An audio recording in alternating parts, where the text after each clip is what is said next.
प्यारे बच्चों, ये आपकी आज 19 तारीख की वर्कशीट है। फरवरी महीने की कार्यपत्रक 35 मतलब वर्कशीट 35। तो पौधों को जाने के बारे में हम पढ़ते ही आ रहे हैं, तो इसी में हम थोड़ा रिवीजन कर रहे हैं।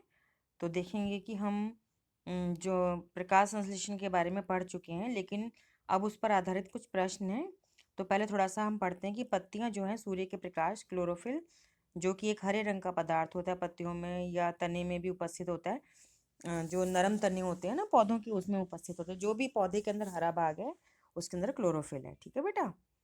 तो पानी और कार्बन डाइऑक्साइड की उपस्थिति में भोजन तैयार करते हैं। तो बेटा ये जो सूर्य का प्रकाश, क्लोरोफिल, पानी, कार्बन डाइऑक्साइड है जिससे भोजन तैयार करते हैं पौधे, इन सबको हम अभिकारक कहते हैं। ठीक है बेटा। इस प्रक्रिया में को प्रकाश संश्लेषण कहते हैं। इस प्रक्रिया में ऑक्सीजन निकलती है। पत्तियों द्वारा बना हुआ भोजन पौधे के विभिन्न भागों में संचित होता है। तो बेटा ये जो ऑक्सीजन निकल रही है और जो भोजन बन रहा है, इसको हम उत्पाद कहते हैं।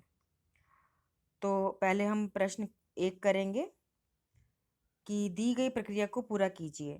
डैश जमा पानी, क्लोरोफिल और सूर्य का प्रकाश देता है डैश जमा ऑक्सीजन। तो बेटा अगर हम इसको देखें तो यहाँ पर कार्बन डाइऑक्साइड आएगा और यहाँ पर भोजन आएगा, जिसको हम ग्लूकोज भी कह देते हैं, ग्लूकोज के रूप में बनाता है। तो आप यहाँ पे भोजन लिख दीजिए, आप यहाँ पे कार्बन डाइऑक्साइड लिखिए और यहाँ पे भोजन या ग्लूकोज लिख दीजिए। ठीक है बेटा।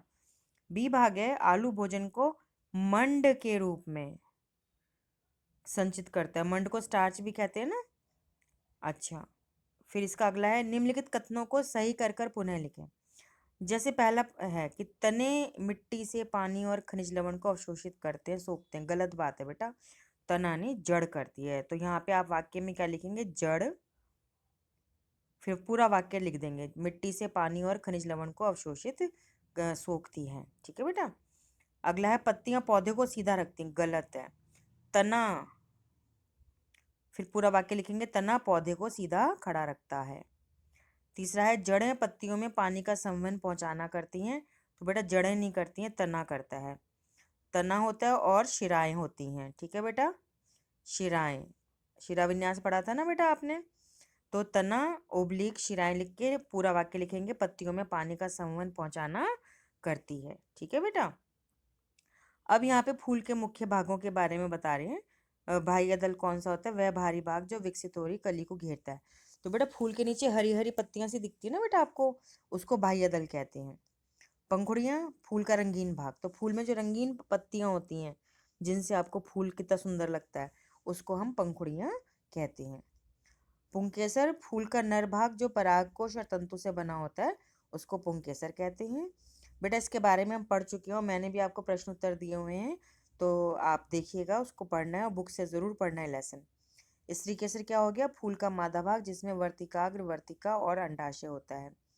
और आपको याद होगा अंडाशय में बीजांड होते हैं जो कि बीज में बदलते हैं, पराग कण के साथ क्रिया करते हैं, तो उस क्रिया को हम परागण कहते हैं।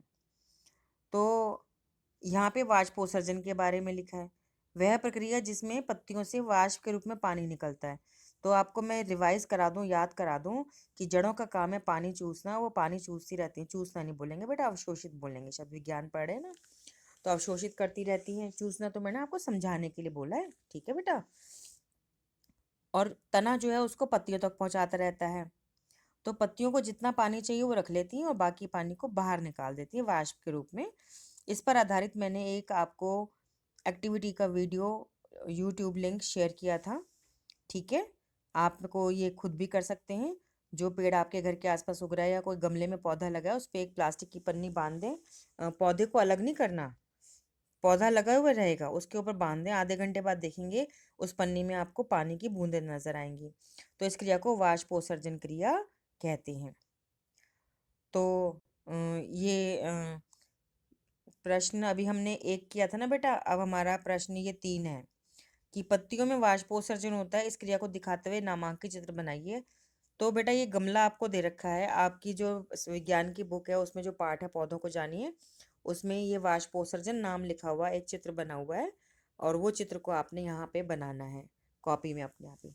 तो ये प्रश्न 3 है। तो प्रश्न 2 बेटा ये रहा, हमारे द्वारा भोजन बनाने की क्रिया पौधों की पत्तियों द्वारा भोजन बनाने की क्रिया से किस प्रकार भिन्न है। तो इसमें लिखेंगे कि हम भोजन पकाते हैं और पकाने के लिए भोजन हम पौधों से प्राप्त करते हैं, जैसे फल हो गया, सब्जी हो गया, अनाज हो गया, और उसको हम खा लेते हैं और मलमूत्र बना के शरीर से बाहर निकाल देते हैं और जो पोषक तत्व हैं उनको अपने शरीर में रख लेते हैं। लेकिन पत्तियां जो हैं वो कार्बन डाइऑक्साइड गैस, क्लोरोफिल, पानी और खनिज लवणों की उपस्थिति में प्रकाश संश्लेषण क्रिया करती है, और सूर्य का प्रकाश तो बहुत ज़रूरी है। उसमें वो भोजन बनाती हैं पत्तियां। उस भोजन को वो बीजों में, फलों में, सब्जियों में इकट्ठा करती हैं, जिसको हम लोग इस्तेमाल कर लेते हैं। ये सारी बातें लिखनी है आपने, ठीक है बेटा, अपने समझ से लिखना। तो प्रश्न, ये 4 प्रश्न। फूल का नामांकित चित्र बनाइए। तो बेटा वैसे तो आप फूल का नामांकित चित्र इन बातों से बना सकते हो, पर कोई बात नहीं, आपकी जो पुस्तक है उसमें पौधों को जानिए पाठ है, उसमें एक फूल की काट का नामांकित चित्र है, वही बना दीजिए, ठीक है बेटा। तो इसमें हम देखते हैं, मैं थोड़ा सा रंग बदल के आपको दिखाती हूँ, फिर से देखेंगे। ये प्रश्न आपका 1 है, ये प्रश्न आपका 2 है, ये प्रश्न आपका 3 है, और ये प्रश्न आपका 4 है। तो बेटा इन चारों प्रश्नों को कॉपी में करिए, और उसको आप करने के लिए आपको स्वस्थ रहना है। स्वस्थ रहने के लिए इस समय जो महामारी फैली हुई है, जो बीमारी फैली हुई है, वो कोरोना वायरस से फैली हुई है, जिसको हम कोविड-19 कहते हैं। तो उसके लिए आपने 3 चीज़ों का ध्यान बहुत ज़रूरी रखना है कि मास्क पहनना है जब भी घर से बाहर जाएं, जब और बाहर 2 गज की दूरी बना के रखनी है, सोशल डिस्टेंसिंग जिसे कहते हैं। जब भी घर वापस आएँ, साबुन से अच्छे से हाथ धोने हैं। बेशक आप गुनगुना पानी ले लीजिए, और उसके बाद आप बेशक पैर धोएं, मुंह धोएं, कपड़े बदलें, वो आपकी इच्छा है। और यही सारी बातें आपने परिवार के सदस्यों को भी बार बार समझानी है, ठीक है बेटा।